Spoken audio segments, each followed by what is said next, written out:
Creo que este nombramiento, como le decía, es una distinción para México, porque no habemos muchos relatores en el mundo, no son muchos los mandatos que hay, y 3 de los mandatos recaen en mexicanos.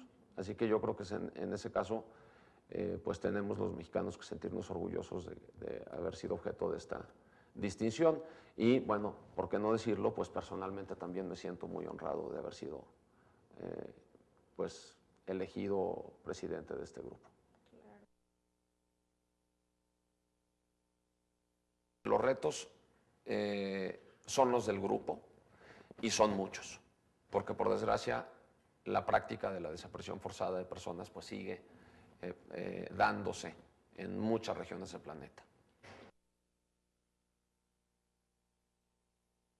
Se trata de un mandato que implica la más espantosa de las violaciones de los derechos humanos, porque es una especie de violación compuesta de derechos humanos, es decir, está compuesta por varias violaciones de derechos humanos. O sea, se viola el derecho a la libertad personal, se viola el derecho a la integridad física y psicológica del desaparecido, se viola el derecho a la integridad psicológica, o sea, hay tortura psicológica para los familiares y seres queridos de la persona.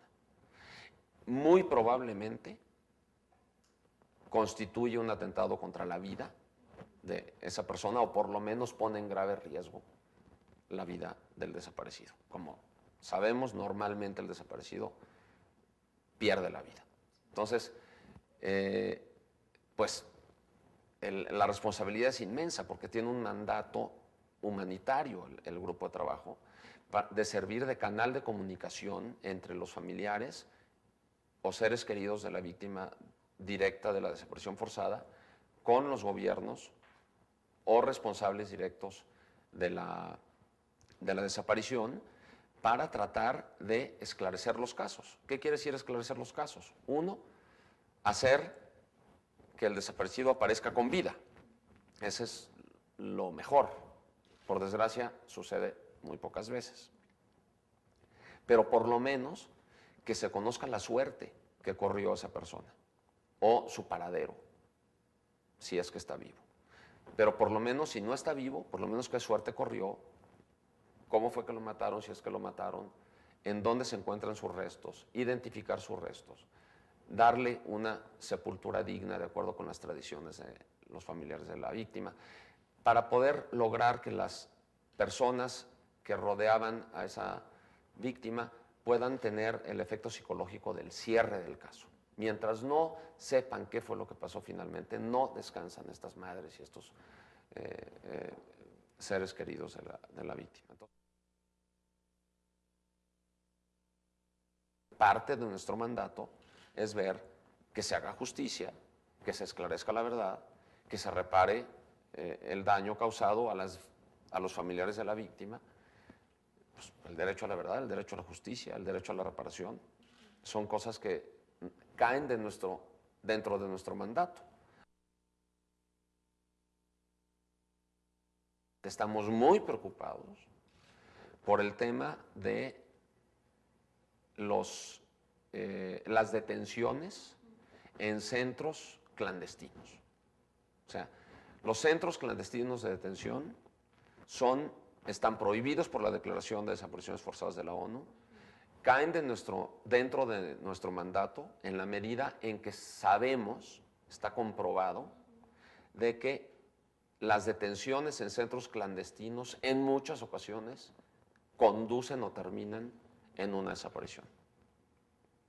O sea, los centros clandestinos de detención deben de desaparecer para que las desapariciones desaparezcan. Como parte de nuestro mandato no es nada más el mandato humanitario, sino la vigilancia del cumplimiento de la declaración. En nuestros informes, anualmente, emitimos algunas recomendaciones derivadas de lo que se nos presenta, ¿no?